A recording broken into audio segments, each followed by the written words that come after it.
estamos com mais um vídeo e vamos de Fallout 3. Sim, terceiro episódio, então, sem mais enrolação, bora pro vídeo.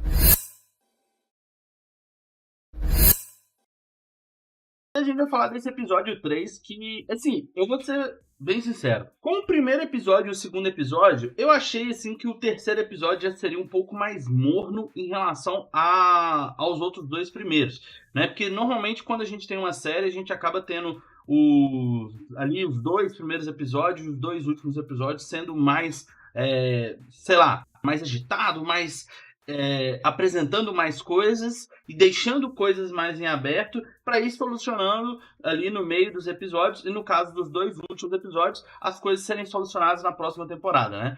Mas acabou que nesse terceiro episódio, eles não só fizeram esse elemento de dar uma continuidade na história e dar algumas explicações que ficou precisando, ficou faltando, né? Mas eles também trouxeram um pouco mais de elementos narrativos. O que eu quero dizer com isso?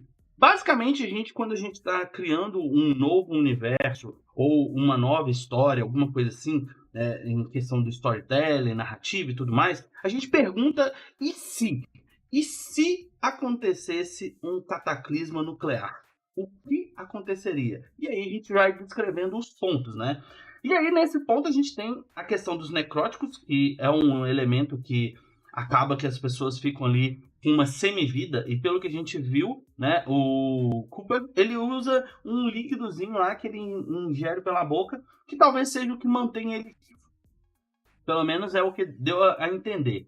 Ele começa ali com a tosse dele, aí ele toma um líquido, e aí, quando eles encontram lá uma salamandra evoluída através de uma bomba atômica cheia de dedos dentro da boca, né, ele acaba perdendo os frascos e ficando muito irritado com aquilo. Então, leva a crer que ele precisa daquele líquido para se manter vivo, né? E talvez não seja fácil de encontrar, alguma coisa assim.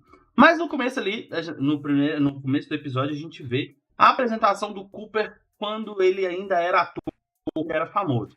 Então, deu a entender ali o que ele fazia antes dele se tornar um apresentador em festa infantil, né? Às vezes aconteceu alguma coisa e fez com que ele perdesse o emprego dele e a única coisa que ele pudesse fazer era fazer participações em festas infantis. Quantos atores e atrizes famosos não aconteceu isso, né? Eles eram famosos e tal e de repente ficou restrito a participar de festas de 15 anos e por aí vai. Então, assim, mostra também esse lado da decadência, né, que pode acontecer com qualquer ator ou atriz que não se prepara para um futuro, né, que começa, às vezes, a fazer escolhas erradas. Talvez até ali naquela parte final do episódio, onde mostra ele fazendo uma propaganda para a Vault-Tec, mostra ali o que ele fez alguma escolha errada, né? Inclusive, a gente viu a origem do joinha, né? Por que a pessoa pediu para ele fazer joinha? Por causa da propaganda que ele fez da Vault-Tec. Então, a gente tem ali alguns indícios da história bem interessantes. Vimos ali a Lucy conseguiu arrancar a cabeça lá do professor e ela estava empenhada em tentar saber o que aconteceu. Mas, no decorrer do episódio, a gente viu ali que as coisas não saíram muito bem para ela, né? O necrótico, o Cooper, acabou pegando ela e meio que fazendo ela de refém, né? E aí parece que eles estão indo, talvez até para um novo Vault, alguma coisa assim, não sei. E até me leva a crer, não sei se seria o caso, mas o Cooper, ele na verdade é o boy lá do desenho da Vault-Tec. E talvez, né? Não sei. Mas existe uma semelhança e existe a questão da raiva que ele tem do personagem. Por outro lado, a gente viu lá o Maximus tentando arrumar o Cavaleiro Titans. Vimos ali como é que funciona um pouco do mercado em si, né? As moedas, na verdade, são tampinhas de garrafa e o dente também vale algum dinheiro. Então, são meios de oferta e procura ali que eles têm. E como eu falei, o episódio em si acaba respondendo a pergunta que normalmente a gente tem no storytelling. E se? O que aconteceria se acontecer? Como seria se acontecesse isso? Né? E aí a gente tem a resposta. Uma salamandra que fica gigante, pessoas com aparência destruídas, distorcidas, quase caveríticas, né, podemos dizer assim, como a radiação em tudo, na água, nas plantas, no ar, no ambiente, né, as cidades totalmente destruídas. Então ali eles respondem muito bem essa pergunta. E assim, eu vou ser bem sincero, eu gostei bastante desse aspecto do episódio. A parte lá que o Titans, né, o Maximus, acaba recebendo um novo escudeiro, e o escudeiro que ele recebe é o cara que ele maltratava ele, e aí ele nas conversas ali, ele percebe que talvez o cara não fosse tão ruim, e ali o cara tá ajudando bastante ele. O momento em que ele luta para recuperar o traje, eu achei sensacional, porque mostra aquela questão, quando ele sofreu muito, né, ao longo do primeiro, segundo episódio ali, que eles maltratavam ele, ele acabou meio que usando aquilo como favor a ele, né? Dando força para ele. E mesmo ele sendo trucidado, ele levantou e continuou seguindo firme e forte, até esmagar a cabeça do cara com o traje. Eu achei aquela cena sensacional. E assim, acaba que agora ele tem o escudeiro e eles conseguiram recuperar a cabeça.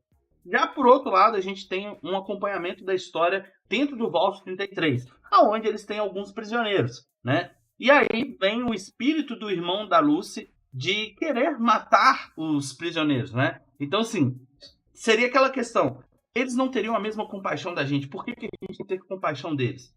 E aí, mais uma vez, me lembra muito a série The 100, que também se trata um pouco desse mundo futurista, né? Mas eles não vão muito na vertente retrofuturista, mas eles vão muito na vertente do nuclear, né? No nuclear punk, que seria a questão de um cataclisma nuclear, e aí como que as coisas ficaram, como que as civilizações permaneceram, o que aconteceu com quem sobreviveu e como eles chegaram a se tornar civilizações, né? Então ali a gente tem muito esse ponto. Eu acho isso bem interessante. E aí sempre tem essa premissa, né? Por exemplo, em The 100 a gente tem a questão, né, dos nativos que querem acabar com tudo, morte, tipo, matou um amigo meu, eu tenho que matar também. Basicamente isso. E também tem o pessoal do Monte Weber, que seriam tecnicamente as pessoas mais sensíveis, podemos dizer assim. Mas os líderes deles não são tão sensíveis assim. Então as coisas acontecem ali de uma forma bem diferente. Já no Vault 33 a gente tem esse elemento de que as coisas devem ser de uma forma diferente do que está sendo. E o pacifismo talvez não funcione mais. É um ponto ali que eles estão entrando na disruptividade. Nossa, agora eu tentei falar difícil. Eles estão tentando acabar com o ciclo da bondade deles, né? Eles foram instruídos assim, criados assim, e eles têm que romper isso para evoluir, talvez, em um novo ponto, né? Para garantir a sua sobrevivência. Então, é um elemento que eu acho extremamente essencial para contar histórias em mundos apocalípticos. Porque, por mais bondoso que você seja, as coisas vão acabar te corrompendo de alguma forma.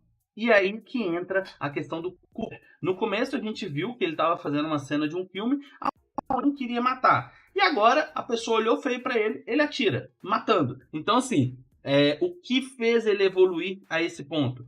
Uma pessoa boa se tornar uma pessoa má, ou uma pessoa que sobrevive. Este é um ponto que a gente tem que colocar em evidência. Ele não está sendo uma pessoa má, ele está garantindo que ele permaneça vivo. Eu acho que esse é um ponto sensacional. E aí a gente tem esse desenrolar da história, né?